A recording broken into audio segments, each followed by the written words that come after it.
सोहेल भाई, आपकी शिकायत है गीतानगर में इन दिनों अवैध बांध काम ज़्यादा चल रहे हैं, तो आपने एक सर्वे नंबर है 3413, उसके लिए आपने एक आरटीआई मारी थी। तो उसमें आपने वापी नगर पालिका के चीफ ऑफिसर से क्या जानकारी चाही थी? मैंने करीब आज से 6 महीना पहले गीतानगर में हो रहे गैरकायदेसर बांधकाम के बारे में कलेक्टर से आरटीआई अर्जी की हुई थी, जिसका सर्वे नंबर 3413 है। तो कलेक्टर से मुझे आरटीआई के जवाब में ये मिला है कि भाई वो जगह कोई बांधकाम की परमिशन लीगली ली नहीं गई है, उसका कोई एनए प्रोसेस नहीं हुआ है, और जो भी बांधकाम हो रहा है वो गैरकायदेसर हो रहा है। और हमने आपको ये आरटीआई का जवाब दिया है, उसके प्लस हमने नगर पालिका को भी ये माहिती भेजी है और नगर पालिका अपने हिसाब से तपास करेगी। आप जाओ नगर पालिका में इंक्वायरी कर लो। वो जो सर्वे नंबर आपने आरटीआई में डाला है वो किसकी जगह है? वो जगह चेतन उत्तम भाई पांचाल और उनके वंश वाली वारसदार जो भी हैं सबकी मिली हुई सहियारी जगह है, और वो बीन दुमाला टाइप की खेती की जगह होती है जो सरकार उनको गिफ्ट में देती है खेती करके खाने के लिए। उस पर कोई बिल्डिंग बना के बेचना या कोई लीगली ऑथोराइज नहीं होता है।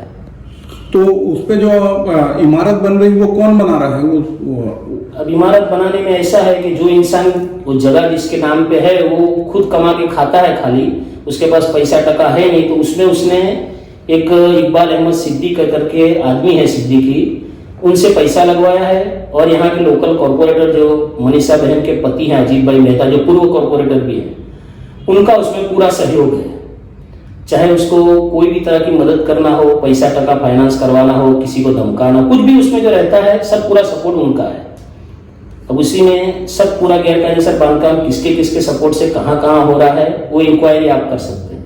ये जो 3 मंजिला इमारत बन रही है जैसे कि आपने बताया, तो उसमें कितनी दुकानें, कितनी फ्लैट है और वो किस तरह से बिक रही है, अभी बिकने के प्रोसेस में है, वो उसके बारे में बताइए। अभी जहाँ तक हाल फिलहाल मेरी जानकारी है उसमें 12 वन रूम किचन का फ्लैट बना है, आगे 5 दुकानें बनी है 10 बाई 10 की, पीछे की तरफ 4-5 रूम बने हैं 10 बाई 12 के, और दुकानें कुछ 7 लाख रुपए में बिक रही हैं, रूम बिक रहे हैं 7 लाख में, और भी वो जगह पूरी उन लोग ऐसे ही बना के बेचेंगे।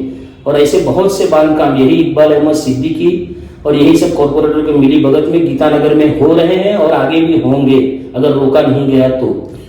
आपके हिसाब से ये इकबाल सिद्दीकी अब तक कितनी अवैध इमारत बना चुकी है? बनाने के प्रोसेस में आप इंटरव्यू के दौरान बता रहे थे। अगर मुझे पर्सनली डिटेल देना हो तो मैं कम से कम उनके 10 बांधकाम की डिटेल दे सकता हूँ। ऐसा ही उनका बना हुआ 3-3 माले का पूरा है, और 2-4 में तो उनका विवाद भी चल रहा है, केस भी चल रहा है।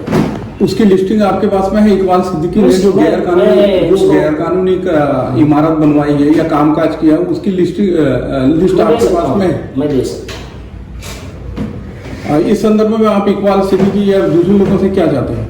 मैं यही चाहता हूँ भाई काम करो, डेवलप करो एरिया, मुझे कोई तकलीफ नहीं है। उसका जो प्रोसेस है एनए करवा के उसको जो व्यवस्थित, कोई गरीब आदमी को आप ये जगह बेच दोगे दुकान बना के 7 लाख में, जो नाम पे नहीं होगी, जिसका दस्तावेज नहीं होगा, तो लेने वाला फंस जाएगा।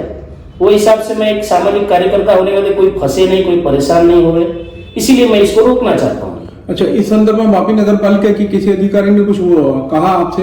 नगर पालिका ने, मैं जो कलेक्टर में दिया था अर्जी और जो मैंने प्रांत में दिया था, उन्होंने यहाँ नगर पालिका को भेजा है।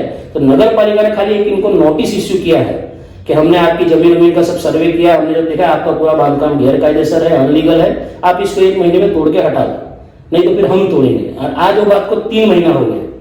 5/1 को उनको नोटिस मिली, जनवरी 5 तारीख को उनको नोटिस मिली है। आज वो बात को 3 महीना हो गया, अभी तक कुछ कार्यवाही नहीं हुई नगर पालिका की तरफ से। ओके।